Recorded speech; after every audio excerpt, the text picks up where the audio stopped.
everybody. I'm Ralph Shaheen. Welcome to our Nationwide Spotlight live chat brought to you by Nationwide Insurance. Glad to have you with us here today live on NASCAR.com. Don't forget, you can email your questions to us at NASCAR.com, and you too can ask a question to our guest driver today, who just happens to be Brian Scott, who's joining us live from Idaho today. Is that right, Brian? That's right, Ralph. How's the weather back in Idaho today? Oh, the weather back here is, I don't know, maybe about 50, kind of partly cloudy, cold, snow on the ground in places. All right. Well, Idaho is where you grew up. And, you know, as I was going back and looking through your racing resume, you've actually kind of bounced around into a whole bunch of different divisions, different cars, different teams, all across the Northwest before you moved down here to the Charlotte area to start chasing your NASCAR dream. And that's kind of what a lot of racers go through as they try to find their path to get to the top divisions of NASCAR. Explain a little bit to some of the fans who maybe don't know your history, how you went from Idaho to down here racing in NASCAR. Well, Ralph, I actually started racing at a local track here in Idaho. It's a little short track, probably about an eighth of a mile, oval dirt track that's kind of carved into the foothills right around kind of the Boise Valley. We started off with, my dad got me my first race car was a 250cc mini sprint, you know, two-stroke.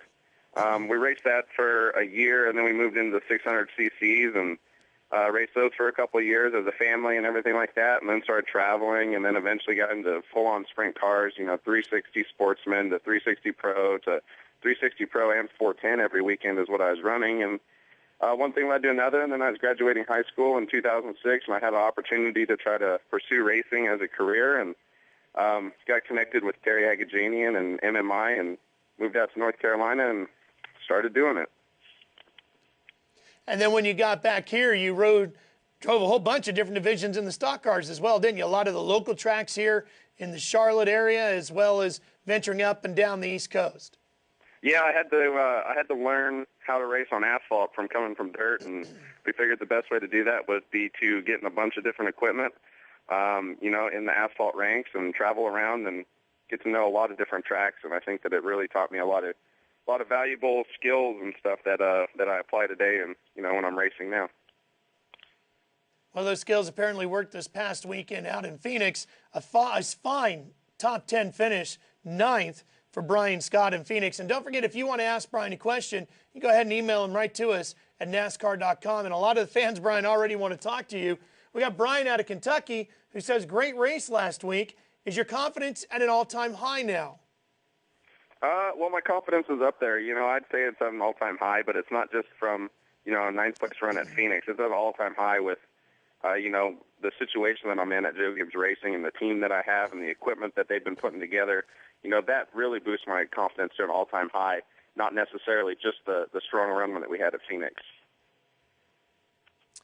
Well, Rubbins Racing wants to know, has the new car created a major overhaul for you in the way you drive the race car? Well, as a driver, you adapt. You know, you learn to, if the setup's not right, if you're a little loose, if you're a little tight. In the old cars, you just kind of adjust your driving style to try to make it go as fast as possible.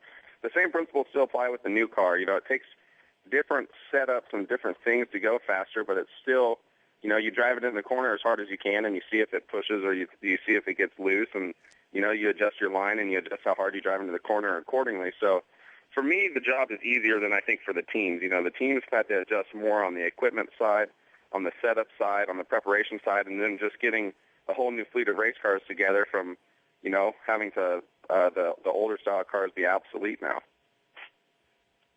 Don't forget, if you want to jump on board our Nationwide Spotlight live chat here today on NASCAR.com with driver Brian Scott, just email your question in, like Robert out of my hometown of Sacramento, California did. And he wants to know, Brian, will you be running any cup races soon? What's your plans?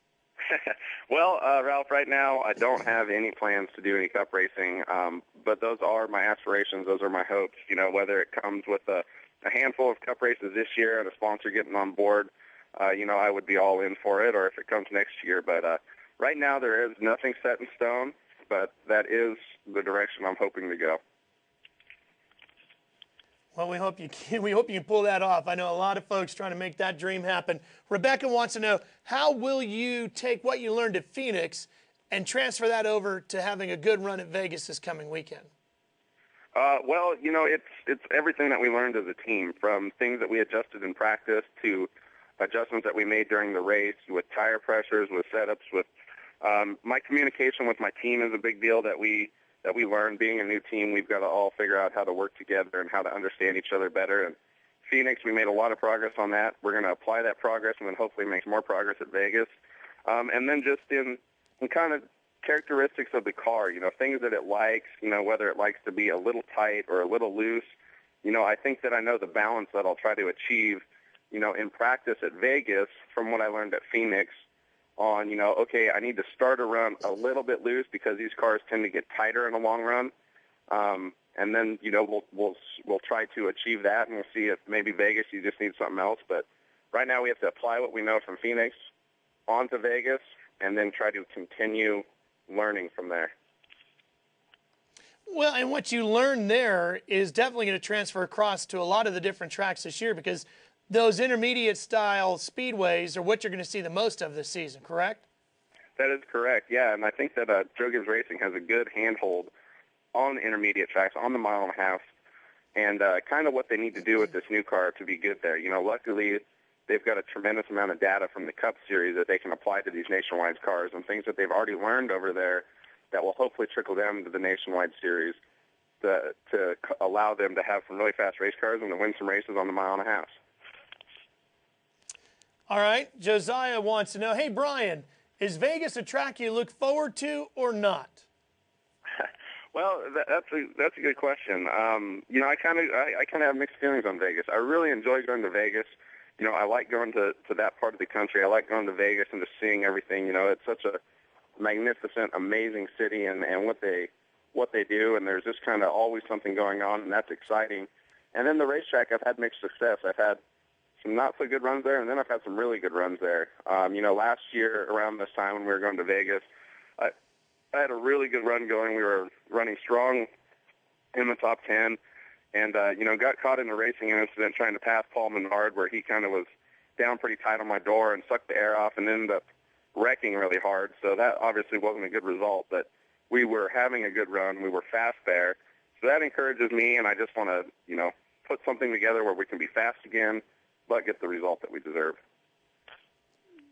Brian Scott of Joe Gibbs Racing, who finished 9th this past weekend in Phoenix, joining us today live in our Nationwide Spotlight live chat here on NASCAR.com. If you got a question, just email it in to us, and we'll pass it right along, like this one right here. Lady Tracy wants to know, she says, Ralph, can you ask Brian if he's going to keep the beard now that it brought him good luck at Phoenix? Well, yeah, Lady Tracy, I can ask him that. In fact, apparently I just did, Brian. Is this becoming a fear the beard type scenario for you? Well, Lady Tracy, she's a big fan of mine. That's Tracy Wilson. I know exactly who that is. And, I kind of decided to have a little fun with it after Daytona not having some good luck, and kind of look around, and you see Jimmy Johnson growing a beard, and you see David Rudiman, who grew a beard and won a race and then decided he wasn't going to shave it because he thought it brought him good luck. And I just thought maybe I would try it, see how it looked first off, and see if it brought me any luck. And, so far it's 1 for 1 finishing in the top 10. So I think I'll ride the beard wave into Vegas and see how I do, and just kind of keep taking it week by week and see if it does bring me any good luck. All right. So does Lady Tracy have a lot of pull on what happens with your beard? No, she doesn't. I listen to everybody. Right now, I just kind of do my own thing with my facial hair, I guess. But I like hearing what people say about it. So far, the responses have been good.